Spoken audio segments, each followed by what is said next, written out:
life.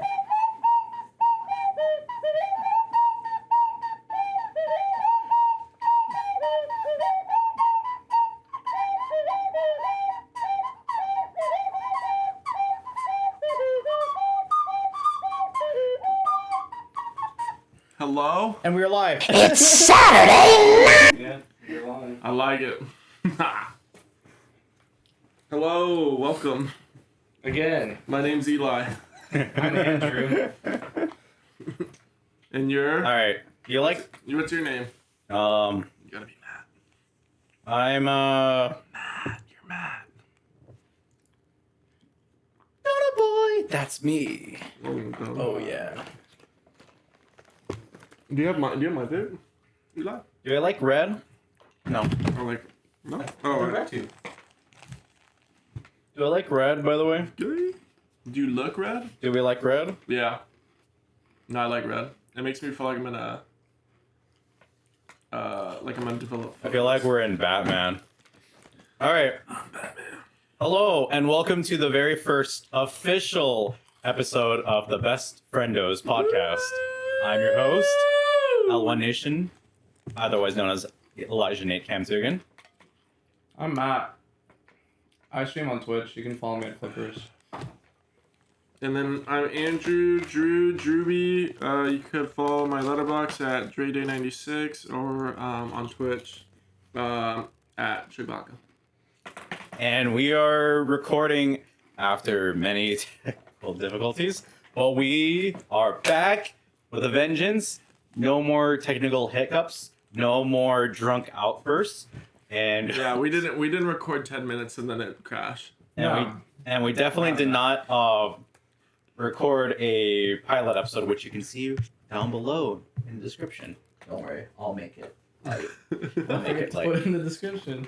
I'll make Don't it forget like- to edit it. I will. I'll try. 2 days worth of video for nothing. So we are going ahead and introduce our top 10 movies of 2023. We saw a lot of good movies.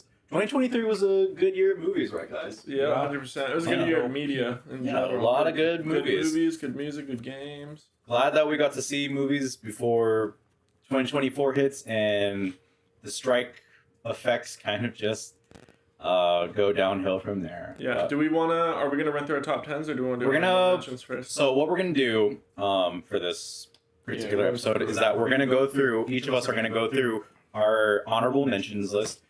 We're gonna go through 20 through all the way down to number 11, and we'll go ahead and just do a quick rapid fire list of movies that might be on Matt's list, or it could be on Andrew's list, but it's not gonna be on my list. And we're just gonna go rapid fire style and talk about it in quick succession before we commence with our top 10. Cool. All right. Great that we get to do this again. To get the You mean it's the judges. first time? Yeah, first time, right. We didn't mess up this time.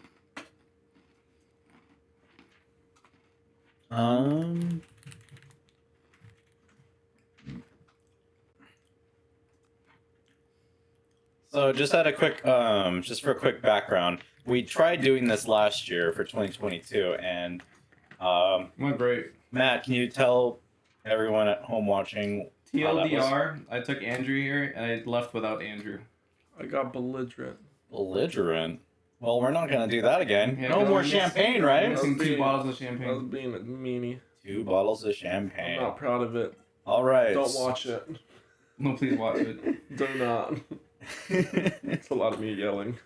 And All then right. falling asleep. So, in quick I'm succession, gonna take it again. Yeah. for number 20, You're waking up to yell again. Sorry. all right, and for number 20 on my list, for honorable mentions, I have still a Michael J. Fox movie. Number 19, Michelin Pot. Michelin star. Ah, Michelin drunk. Go Mission ahead and say a couple words about it too. What's the still about? Because I haven't watched that one. Oh, for still a Michael J. Fox story, movie.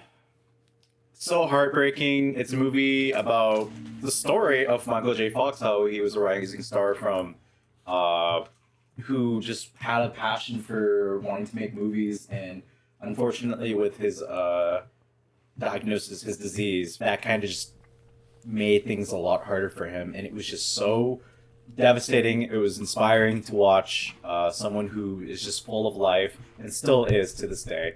Love Michael J. Fox, especially with watching this movie. Glad to put this at number 20. Number 19, Mission Impossible Dead Reckoning Part 1. What a mouthful! I love Tom Cruise for what he still does for making movies to this day. He still has a passion to make people want to go to the movie theaters, and Mission Impossible Dead Reckoning is no exception. It is by far this year's Top Gun in a way that he just commands people to come to the theaters to watch him perform a stunt that no one asked for. Really good, solid performances. Can't wait for part 2 whenever that comes out. Number 18, American Fiction.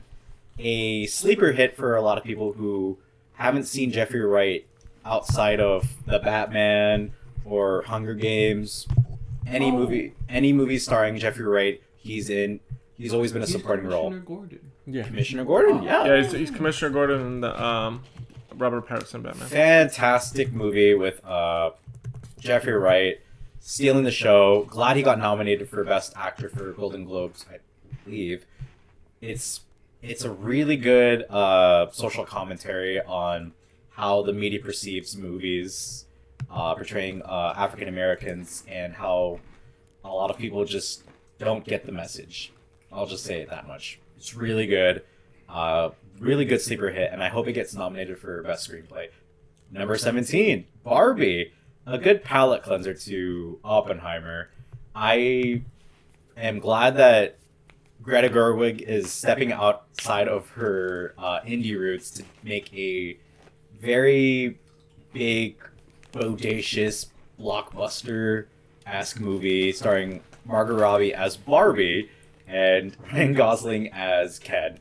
If you haven't seen the movie yet, which you should, I don't know where you've been this past time with Barbenheimer propaganda. Great movie. Michael Cera as Alan. Have to mention him because no one's going to talk about Alan. This movie was a surefire going to be a great movie, regardless if you're a woman, if you're a guy. It's really just a good movie for all ages, for anyone who just wants to watch a movie that's just making you feel like you're enough. That's all I have to say. Number 16, Wonka. This movie was so hard to put on my top 10 list, but there were so many other movies that got pushed out of it. Wonka was a great movie to watch from beginning to end. Had a big smile on my face. Timothée Chalamet cannot sing, but he definitely had one good song, which I don't know if you guys agree, is his end song with Hugh Grant, Pure Imagination. His interpretation of that was really good. Mm-hmm. I overall this movie made me smile from beginning to end. Love this movie. Glad that Timothée Chalamet did something more positive and happy than something that's just dark and sad. Number 15, Dungeons and Dragons. Another movie that almost made my top 10 list. And speaking from someone who loves Dungeons and Dragons, this movie was it for me. It had every reference that anyone who played Dungeons and Dragons knows. Mm-hmm. And even if you're not a big D&D fan, this movie just hits all across the board. It's fun. It's adventure. It's just everything that you want out of a good, well-made movie. May December for number 14. I just watched this right before I put my list together, and this almost made my top 10 list, but it was just so devastating to watch as a character study, and it really is just a character study. And I don't know what else to say because a lot of people put it best. It definitely does not deserve to be nominated for the Golden Globes for Best Comedy or Musical. I don't know why. Maybe the hot dogs might have to do with it. But May December is a really fantastic movie, and it's just soul-crushing. And I have to give a shout-out to Charles Melton. Supporting actor needs to be nominated, for sure. Number 13, Poor Things. I did not give this the warm reception that a lot of people gave this movie, and I was just put off by the first 20 minutes of it. And after that, when Mark Ruffalo gets introduced, it just becomes a totally different movie. Tonally, I really was just not ready for what was going to happen. A lot of Emma Stone. But Emma Stone is very brave. She's very bold. She definitely deserves to be nominated for this. And maybe this might be the anti-Barbie for you. That's all I can say. Really good movie. Solid direction. Costume design all across the board. Acting. Really good original movie. If you want to watch a weird movie, weird Frankenstein movie, maybe this might be it. But just expect there's a lot of Emma Stone.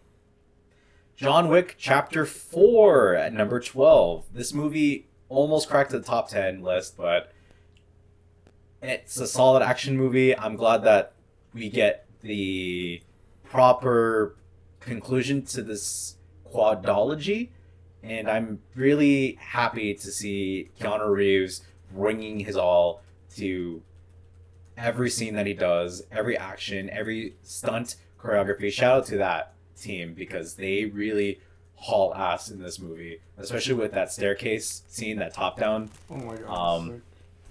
That top down sequence with the shotgun made me remind you of this particular video game. Really solid action choreography. I have to put it up at number 12. And number 11 is Dream Scenario, the Nick Cage of 2023. It's not over the top. It's not underbaked. It's just right in the middle where the first half has you feeling like it's a comedy, and the second half where Nick Cage does a no-no, and it just becomes a nightmare. Dream Scenario is just like May December and many other movies that I'm going to mention it on my list. It's heartbreaking. From the last line that Nick Cage delivers, it makes you sink under your seat. Nick Cage really is giving his best performance in this, and I wish a lot of people wanted to go see this movie.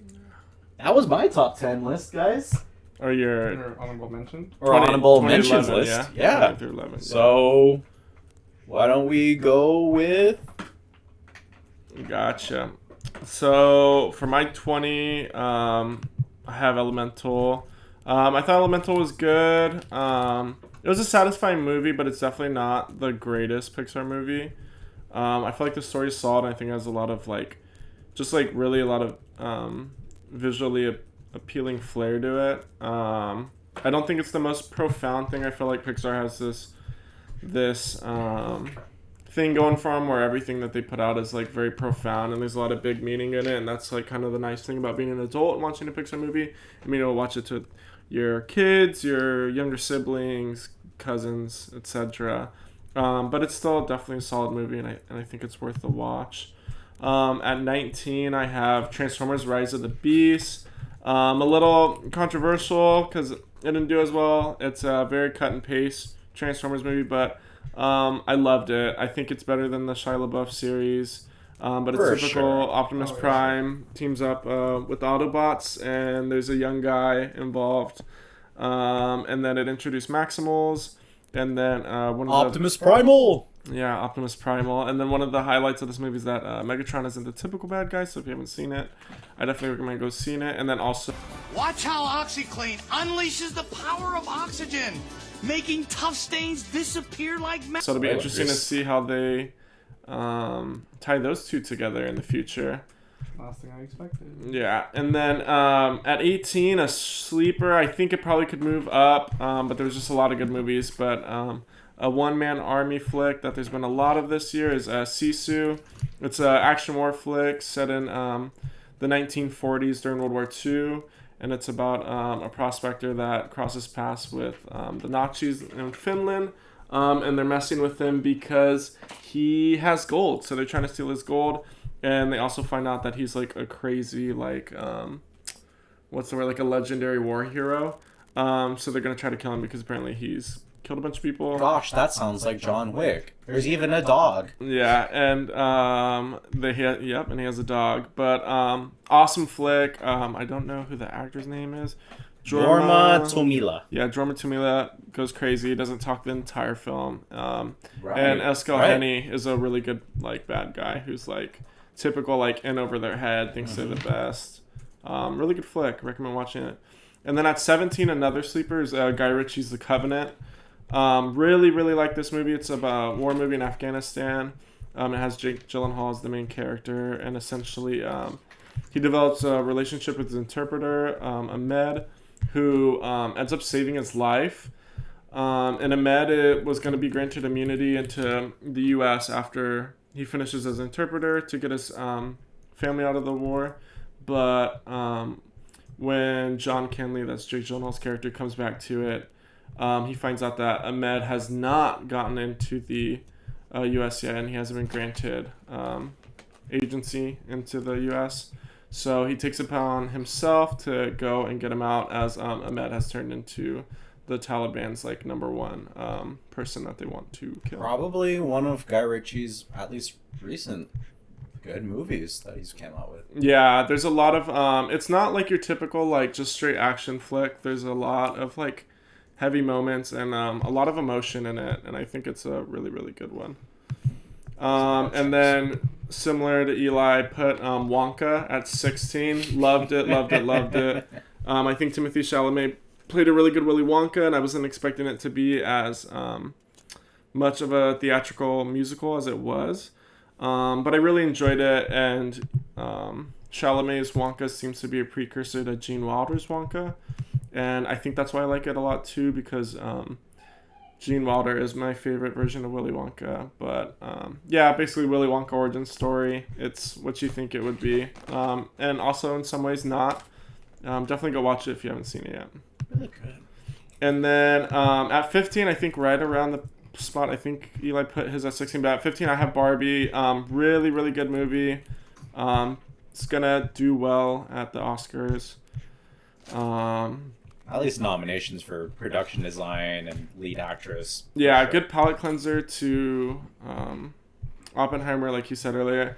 It's a fantastic movie. I think it was really well thought out, and I don't necessarily think it was made I don't think I was the target audience, but I still loved it, and I think it was super delightful and unforgettable. And I really, really like the meta narrative of like having like Will Ferrell as like the Mattel CEO in it. I feel like that was a pretty like ballsy take from Greta Gerwig when she made the script, and I think it played out really, really well. And I liked the transition from like Barbie Land to like the real world. Yes.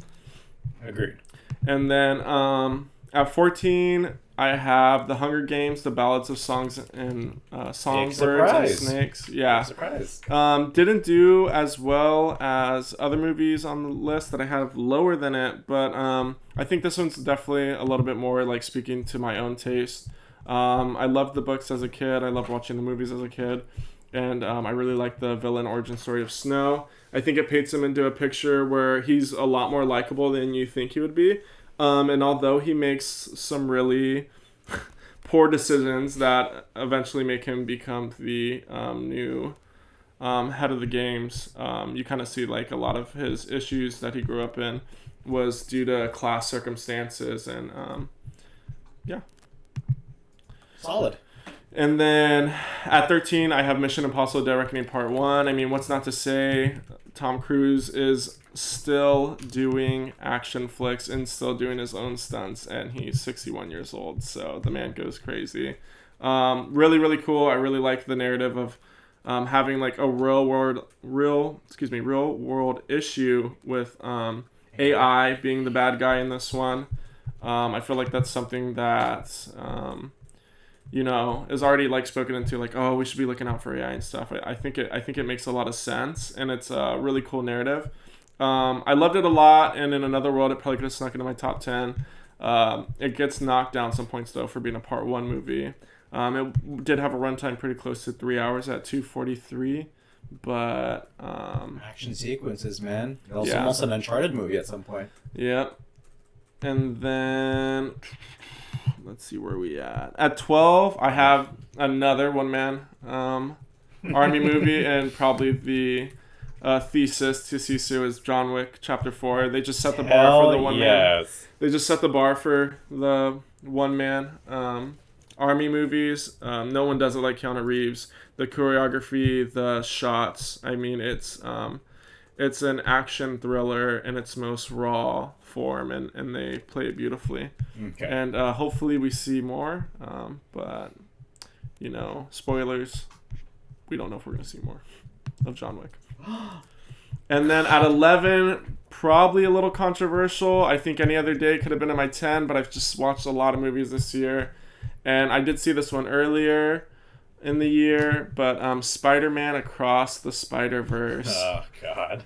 I think I definitely could, like any other day. I've tweaked my top 10 a few times. It was in the top 10 for a little bit, and it got knocked down by some other ones that just hit a little bit more home for me. I'm a huge Spider-Man fan. It's my favorite Marvel character, and I love this movie, but it did get knocked down a little bit because I felt like I had to watch the movie prior to recognize a lot of the small things in it and recognize the story. And I did watch the movie the same day, but as someone thinking of it from an audience perspective, I don't know if you could just go in and watch that movie and then be like, oh, well, then I'm going to go back and watch the first one, because I feel like there's some stuff you wouldn't understand. And also, it left on a big cliffhanger. It was 2 hours and 20 minutes. I feel like they could have pushed it if they really wanted to, another 45, and made it a little over 3 hours. And it suffers from part one-ism. Yeah, exactly. And we're not getting this next movie until 2025. So it came out in 2023, in June. And that's just a really long time to have me, tormented, wanting another movie and not giving it to me. But I feel like I'm just bashing on it, so let me highlight the good parts. I think the actors that they chose were phenomenal, with Oscar Isaac, with Daniel Kaluuya. They shouted out Donald Glover as the canon MCU. What's the bad guy's name? Prowler, thank you. And then Jake Johnson. Yeah, Jake Johnson. But I loved it. I think they set the bar for animation in the 2020s. No one does it better than Spider-Man. And the story's heartfelt, compelling. The soundtrack's amazing. And they just keep getting better and better. Banger soundtrack. Yeah. Next to Barbie, best soundtrack. Yeah, I think I like this soundtrack better than the first one, personally. I agreed. Yeah. I agree. We agreed with that. That is my 20 through 11, and I'll pass it on to Mr. Matt. Hi. I did not watch that many films this year, at least compared to these two. But, so I don't have an honorable mention of 20 to 11. I start at 17. Or actually 18. 18 being, oh God, what's it called? Pause real quick. Yes. Boom. All right. Where was I? Yeah. My top. I don't have the top 20 to go from 20 to 11. It's okay. I am starting with number 18 at Ghosted with Chris Evans and Anna de Armas. Just a cute little romance flick. Just a very fun, enjoyable watch. Nothing to write home about. But I thought the comedy was funny, and just seeing Captain America sell vegetables and being very allergic to a lot of things was very comical. Followed by number 17, Aquaman and the Lost Kingdom. Do I think it's better than the first one? No. Given what happened between the release of the first one and the second one. But I'm just a big fan of Aquaman in the DC universe, and I think that they portrayed it well. And seeing Jason Momoa, Aquaman, be a dad and try to raise a son and almost be a mom, basically, was really funny. Best version of Aquaman. Oh yeah, I think one of my one of the most enjoyable ones to see on screen. Number 16, I have Wonka. Just like everybody has put up and said, nothing to really bad anything to say about it, but it's an enjoyable watch. If I had redone my list just like everybody else in another 5 minutes, I probably would have made top 10. Songs were fun, very good Wonka verse movie, and it's just great. Mm-hmm. Number 15,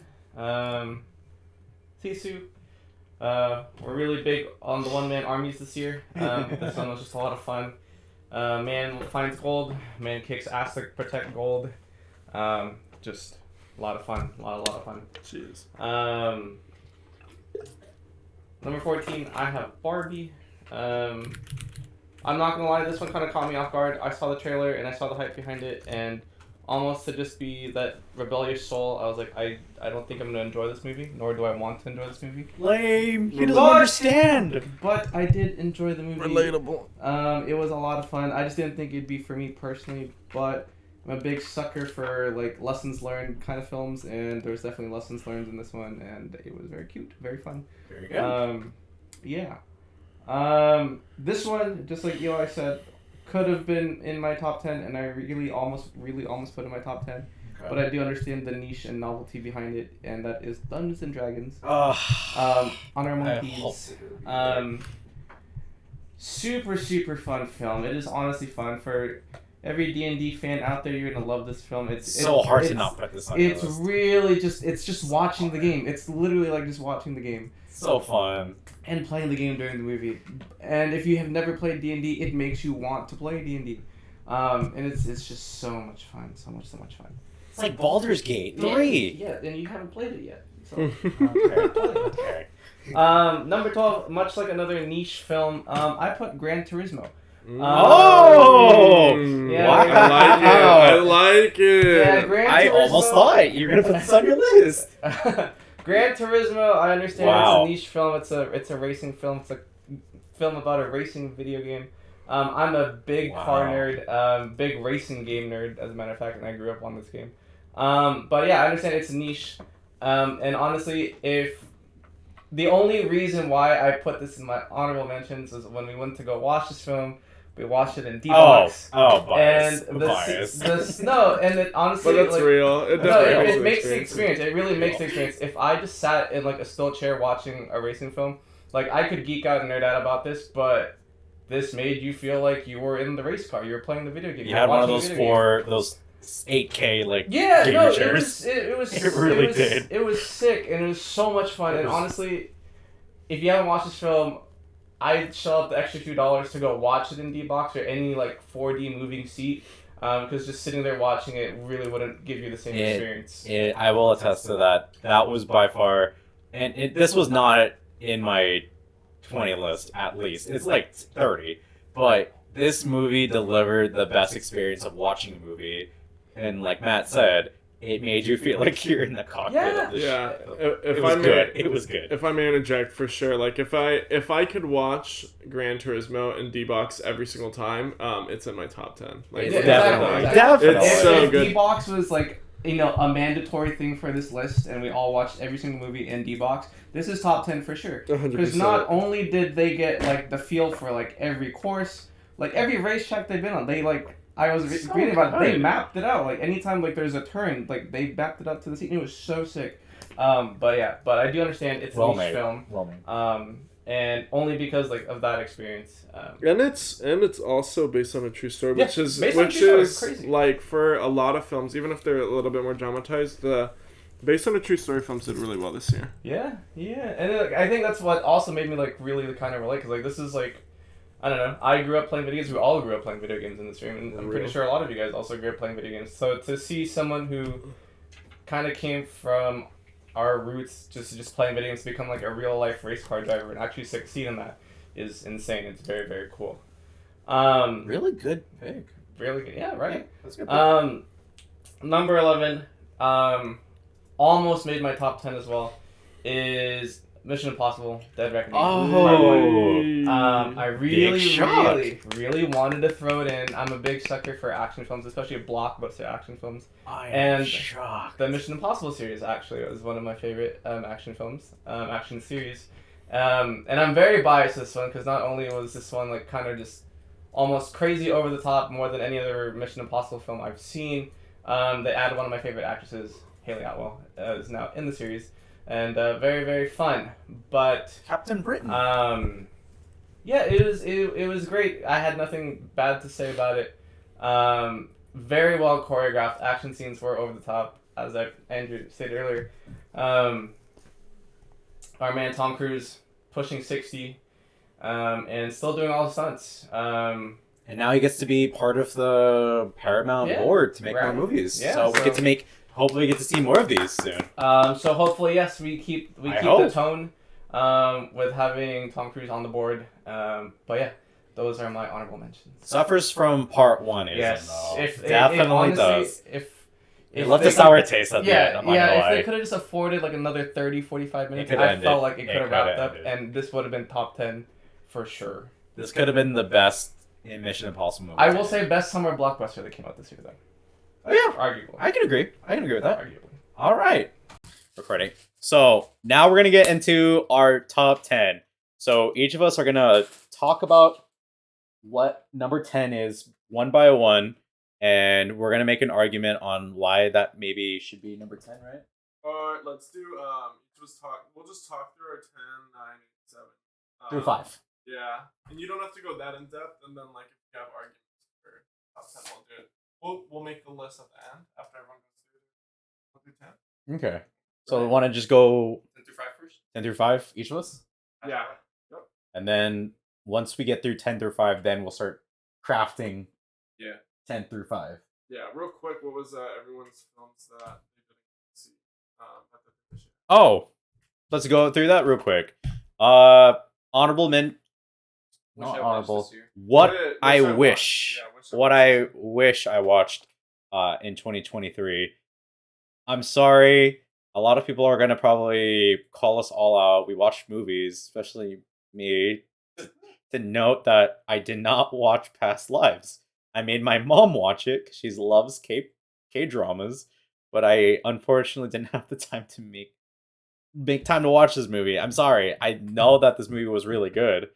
But I'll update my top 10 list at some point on my Letterboxd, which you could follow right here. And my second movie that I wish I watched for 2023, it's probably The Creator. I'm a big sci-fi guy. I'm playing Outer Worlds right now. I'm a big sci-fi guy, and it just did not make the list. I heard a lot of mixed reviews on it, and it just kind of deterred me away from it, but I might revisit that movie. Oh, and Color Purple while we're at it. Yeah. Juby? Yeah, let me go next. Can you hand me seltzer too while you're at it? For my 3, I think I think I had 4. I don't remember what the other third one was. But the top of your head. Huh? Top of your head. Yeah, so my 3 that I could think of off the top of my head, there was another one. Oh, I remember the other one. So the 3 that I wish I watched because I know they did really well. And I just wish I watched some, but I didn't get a chance to, but I know Eli did, okay. So he'll cover it for us. But is Poor Things with Emma Stone. I know you talked about that a little bit. Great movie. Oh my god. Suzumi, which is another animated movie. Heard that one did really well. Didn't get a chance to watch that. And then Theater Camp.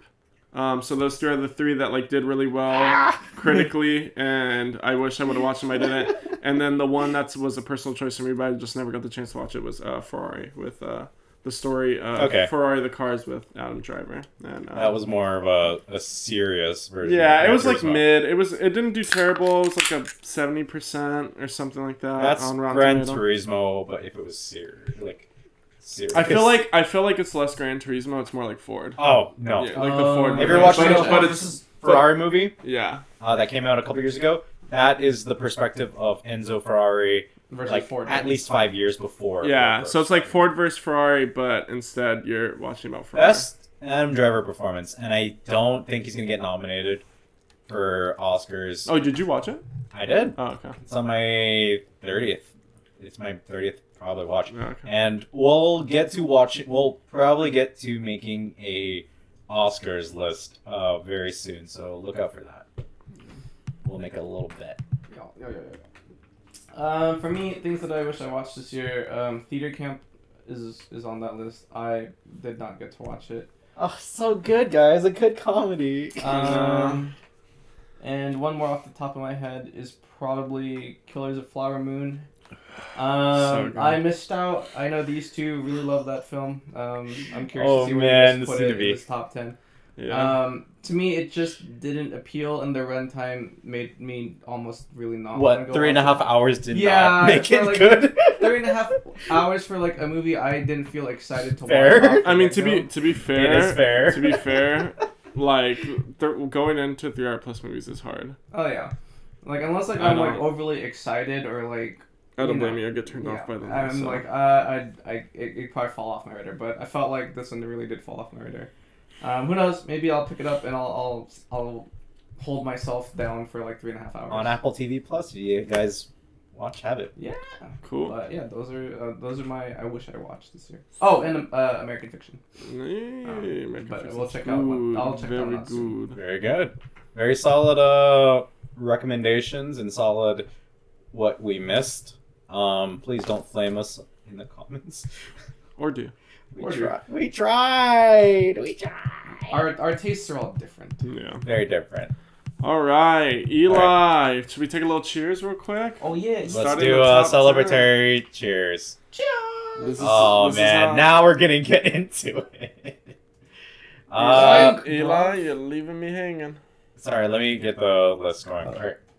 Cheers, guys. Cheers. To the very first official best Friendos top 10. Oh. You like the name, by the way? I love it. I love Best it. Best Friendos. If you don't get it, we all love JJK. So yeah. All right. So Eli, what is your number 10?